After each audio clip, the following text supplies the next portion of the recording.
하나님의 말씀은 사무엘하 19장 40절부터 20장 2절까지 우리가 함께 보도록 하겠습니다. 한 절씩 교독합니다. 왕이 길갈로 건너오고 기맘도 함께 건너오니 온 유다 백성과 이스라엘 백성의 절반이나 왕을 호행하니라. 온 이스라엘 사람이 왕께 나와서 고하되 우리 형제 유다 사람들이 어찌 왕을 도적하여 왕과 왕의 권속과 왕을 좇는 모든 사람을 인도하여 요단을 건네었나이까 하매 유다 모든 사람이 이스라엘 사람에게 대답하되 왕은 우리의 지친인 까닭이라. 너희가 어찌 이 일에 대하여 분내느냐? 우리가 왕의 물건을 조금이라도 먹었느냐? 왕께서 우리에게 선물 주신 것이 있느냐? 이스라엘 사람이 유다 사람에게 대답하여 이르되 우리는 왕에 대하여 10분을 가졌으니 다윗에게 대하여 너희보다 더욱 관계가 있거늘 너희가 어찌 우리를 멸시하여 우리 왕을 모셔오는 일에 먼저 우리와 의논하지 아니하였느냐 하나 유다 사람의 말이 이스라엘 사람의 말보다 더 강경하였더라. 마침 거기 난류 하나가 있으니 베냐민 사람 비그리의 아들 세바라 하는 자라. 저가 나팔을 불며 가로되 우리는 다윗과 함께할 분의가 없으며 이새의 아들과 함께할 업이 없도다. 이스라엘아 각각 장막으로 돌아가라 하매 다같이요. 이에 온 이스라엘 사람들이 다윗 좇기를 거치고 올라가 비그리 아들 세바를 좇으나 유다 사람들은 왕에게 아파하여 요단에서 예루살렘까지 좇으니라. 아멘.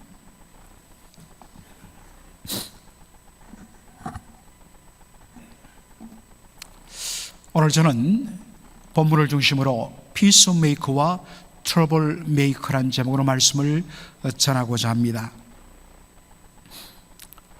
압살롬의 반역이 진압이 되었습니다. 사무엘하 15장부터 19장 바로 앞까지 압살롬의 그 반역의 과정과 또 진압의 내용들을 다루고 있습니다.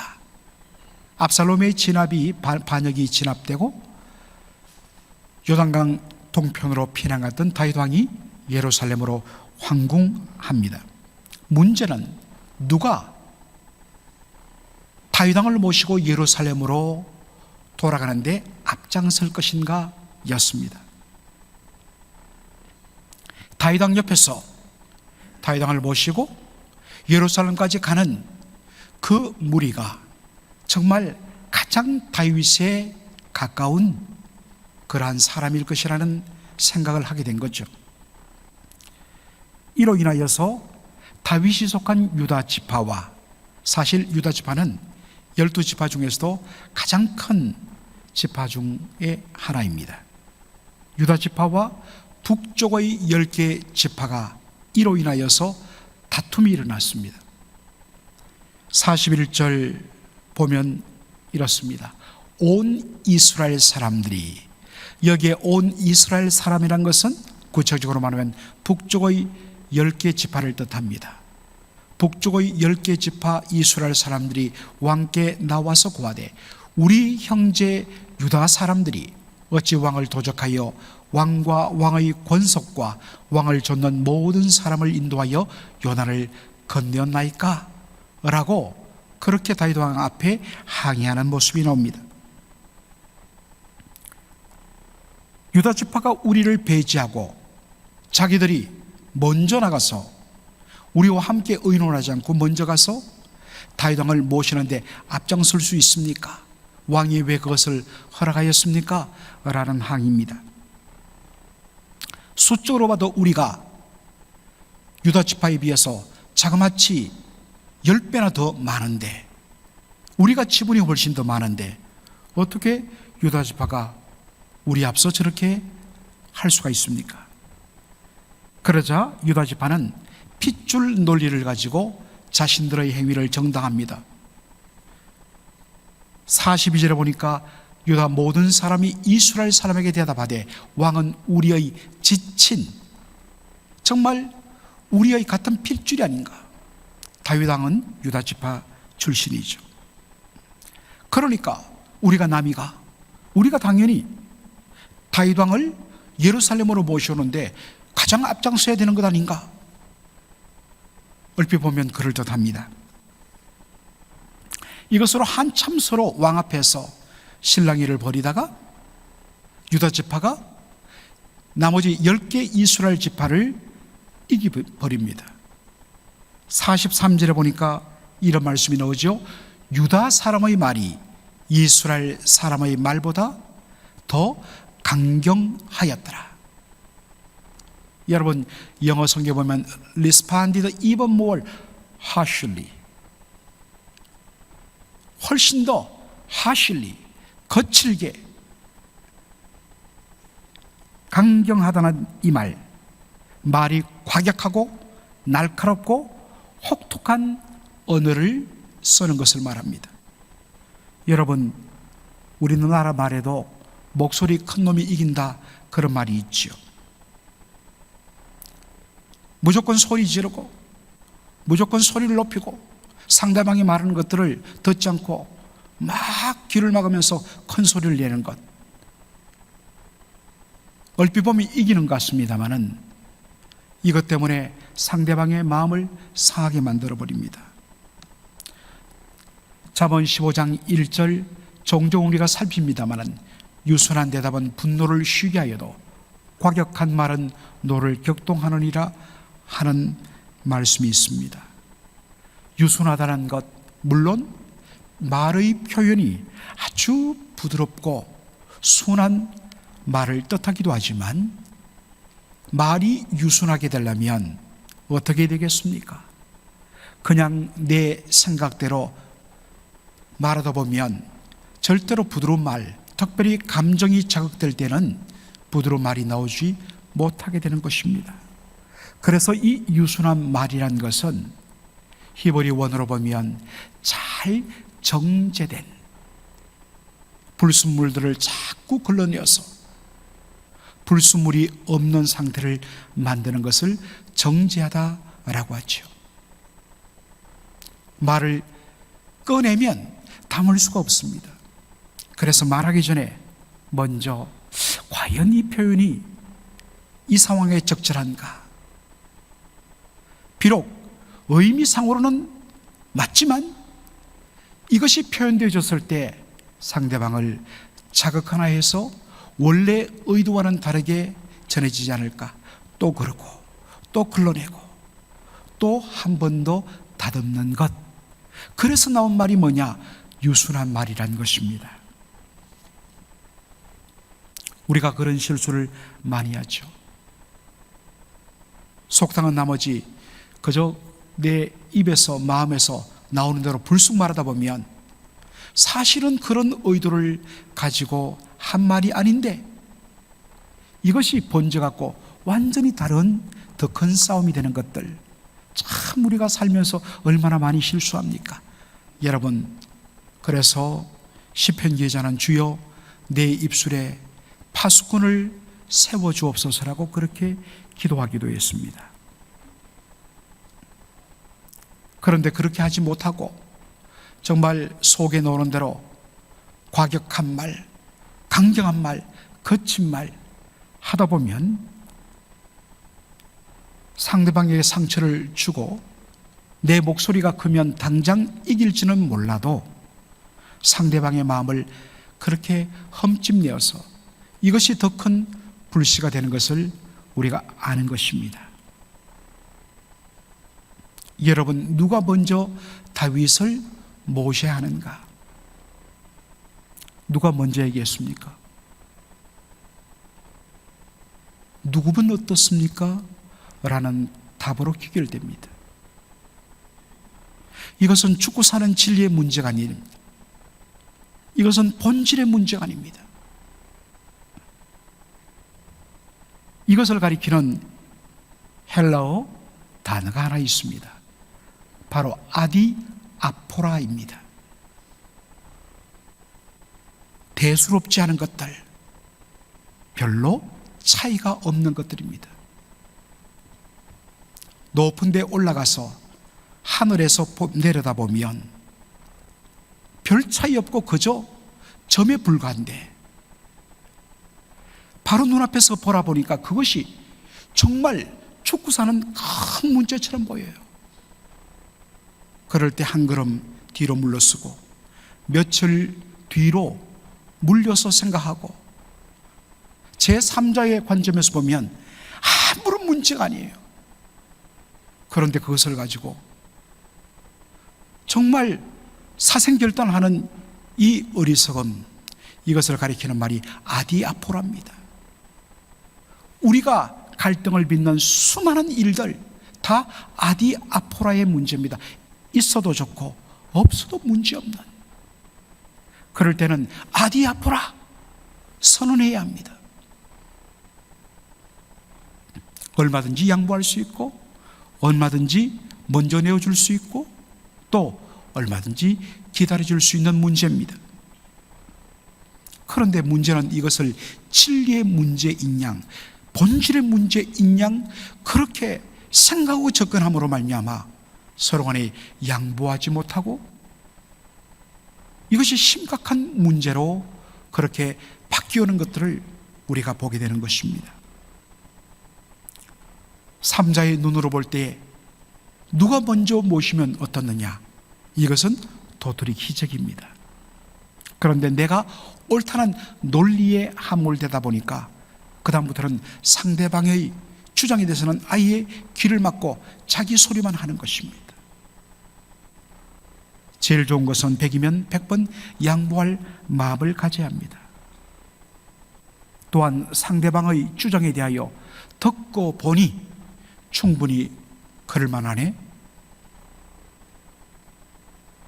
그렇게 상대방의 그 이야기를 받아주고 같이 가십시다, 죄송합니다, 함께 가시죠, 이렇게 자리를 내어줬다면 우리가 조금 뒤에 살펴볼 또다시 나라가 쪼개지는 분열하는 일은 막았을 것입니다.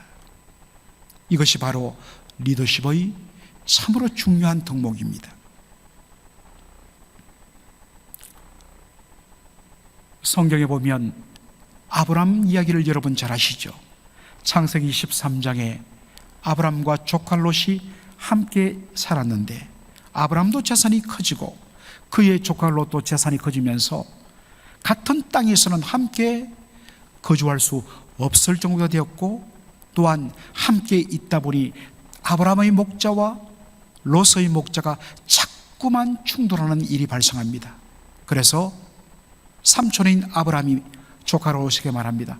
우리가 삼촌과 조카의 관계가 아니냐, 자칫 잘못했다가는 우리의 의가 상하겠다.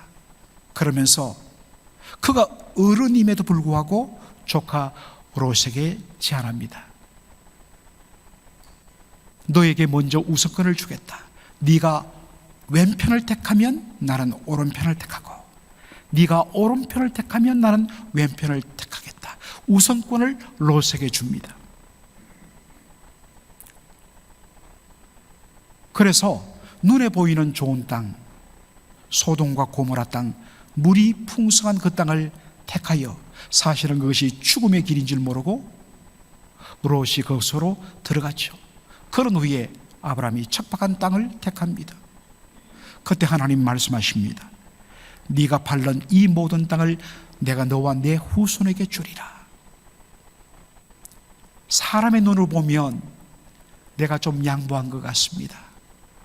그때는 정말 자존심 때문에 내가 모든 것을 다 내어주는 것 같고 손해보는 것 같습니다. 그러나 결코 그렇지 않습니다. 뒤에 하나님께서 내가 내어주고 양보한 것 그 몇 배로 하나님 채워주십니다. 이것을 우리가 하나님 신뢰하고 믿어야 합니다. 유다 지파와 10개의 지파의 이 다툼의 문제, 참 이것은 너무나 아픈 일인데 우리 한국 교회 역사상 참 이 문제를 잘 해결한 한 경우가 한국 기독교 역사 첫 출발점에 나타났죠. 1885년 4월 5일이 부활주일이었습니다. 그때 바로 일본에서 건너오는 상선을 타고 선교사 두 사람이 도착합니다. 장로교를 대표하는 언더우드 선교사와 감리교를 대표하는 아펜젤러 선교사가 함께 탑니다. 여러분, 누가 먼저 첫 발을 내딛느냐? 역사상으로 사람들은 여기에 관심을 많이 가집니다. 단 1분 차이로도 먼저 내리고 먼저 깃발 꽂는 것. 참, 그런데 이 지혜로운 두 선교사님이, 이분들은 그 당시 다 20대 중반이었습니다. 얼마나 혈기가 방장하겠습니까? 그런데 서로 약속합니다. 우리가 나중에 조선 땅에 장로교가 먼저 들어왔다, 감리교가 먼저 들어왔다, 그러므로 우리가 장자교회다, 이런 헛소리를 해서는 안 된다. 그리고 후손들에게 그러한 논쟁을 주어서는 안 된다. 어떻게 하느냐? 손잡고 함께 내리자. 손잡고 함께 내리자. 여러분, 이것이 교회가 가야 할 모습입니다. 진리의 문제가 아닌데, 본질의 문제가 아닌데, 아디아포라인데, 이것을 진리의 문제인 양 목숨 걸고 강경하게 상대방을 자극함으로 말미암아 어떤 결과가 납니까?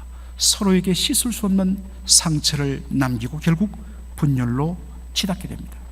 그러면요, 꼭 이러한 틈을 타서 그 사이에 서서 이러면 안 돼요. 이것은 한 발 뒤로 물러서면 아무것도 않은 문제예요. 서로 용서하세요, 서로 품어주세요, 서로 양보해 주세요 하면서 중간에 서서 화해를 시키는 중보자, 피스메이커보다는 꼭 그러한 틈을 노려가고 파고들어서 상대방을 자극해갖고 사이를 벌려놓고 완전히 분열시키는 그러한 세력들이 꼭 등장합니다.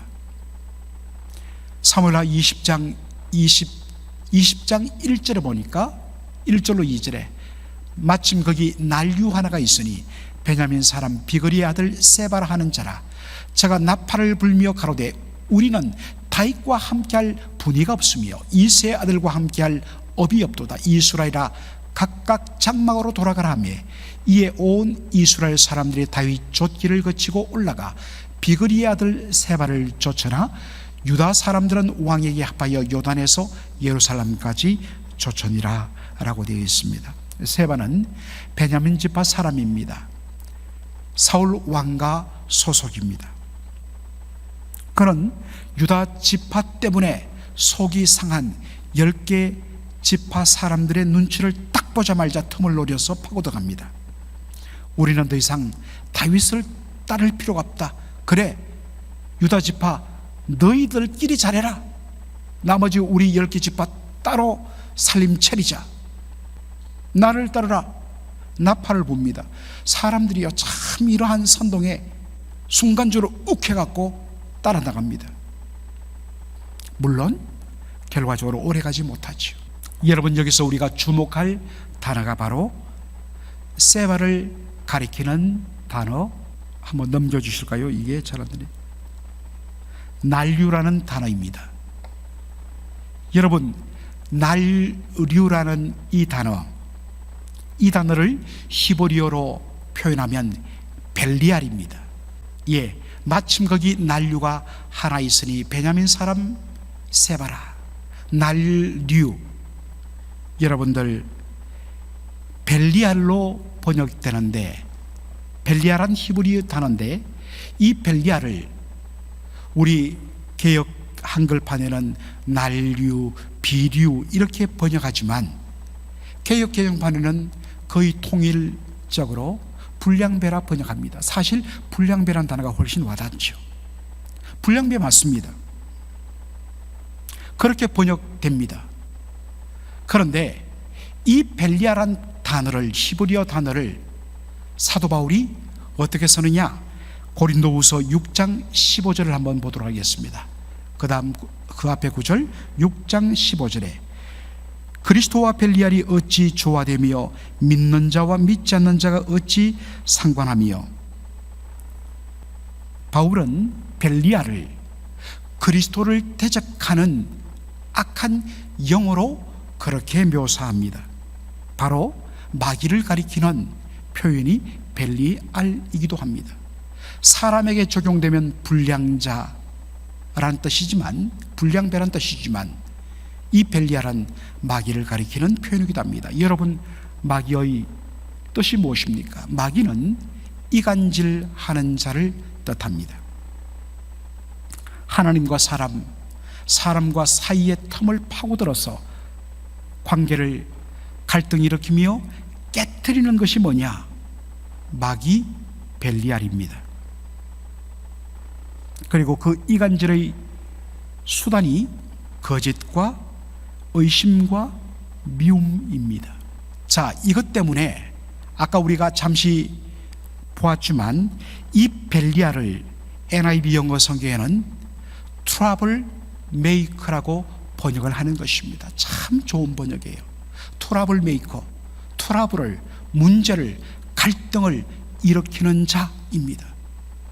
마귀는 하나님과 사람 사이, 사람과 사람 사이에 들어가서 그 관계를 거짓과 의심과 미움으로 트러블을 일으키는 것입니다. 이것이 벨리알입니다.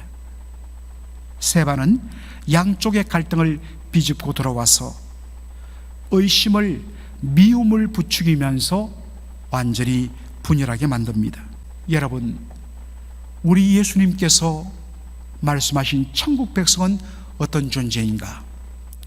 마태복음 5장 9절에 팔복의 7번째 말씀, 화평케 하는 자란 복이 있나니 저희가 하나님의 아들이라 일컬음을 받을 것이며, 얼마나 은혜로서 말입니까? 화평케 하는 자, 영어로 바꾸면 피스메이커입니다. 누가 복이 있는가? 화평케 하는 자다. 화평케 하는 자는 하나님의 아들이라 일컬음을 받을 것이며, 이것을 가장 먼저 보여주신 분이 누구십니까? 예수님이십니다. 하나님의 아들 예수 그리스도, 죄로 말미암아 깨어진 하나님과 우리의 관계를 그가 십자가에서 그 모든 짐을 대신 지고, 죄짐을 지고 그가 피 흘려 죽음으로 말미암아 하나님과 우리 죄인 사이에 깨어졌던 관계를 화목케 하는 피스메이커의 역할을 감당한 것입니다. 이 은혜를 받고 하나님의 자녀가 되었다면 내가 하나님의 자녀 된 것을 무엇으로 확인할 것인가? 피스메이커의 삶으로 확인한다는 것입니다. 갈라진 틈, 분열의 틈, 그 속에 자신을 밀어넣고 때로는 그 고통을 자신이 다 짊어지면서 두 사람을 화해시키는 피스메이커의 삶, 이것이 하나님의 자녀로서 성도의 삶인 것입니다. 반면에 벨리알의 자녀들은 틈을 파고 들어가서 서로를 더욱더 갈라놓고 의심하게 만들고 다투게 만들고 분쟁하게 만들고 분열하게 만듭니다. 사랑하는 성도 여러분, 하나님의 아들의 삶, 피스메이커의 삶을 살 것입니까? 아니면 분열과 갈등을 일으키는 트러블 메이커, 벨리알의 삶을 살 것입니까? 그리스도와 벨리알이 어찌 함께 좋아하리요? 결코 함께 할 수 없습니다. 우리 안에 자꾸만 벨리알의 삶, 트러블 메이커의 삶을 살도록 속삭이는 마귀 사탄의 유혹들을 나사렛 예수 그리스도의 이름으로 결박하고 철두철미하게 제거하고 온전히 피스메이커의 삶을 살아가는, 그것을 소원하는 저와 여러분의 복된 삶이 되기를 주의 이름으로 축원합니다. 그래서 여러분, 우리가 성가대만 주로 종종 불렀는데 여러분 음을 아마 기억할 겁니다. 우리가 잘 부르든 못 부르든 우리가 프랜시스의 평화의 기도 한번 우리가 한 부분만 우리 한번 불러보도록 하겠습니다. 주여 나를 평화의 도구로 써주소서. 미움이 있는 곳에 사랑을,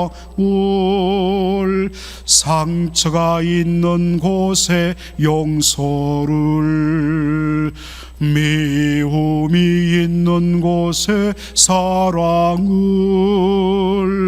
의혹이 있는 곳에 믿음을 심게 하소서.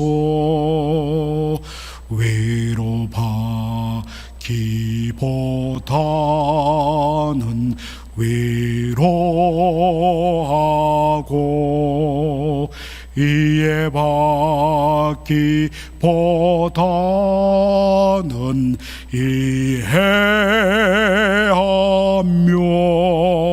사랑받기보다는 사랑하며,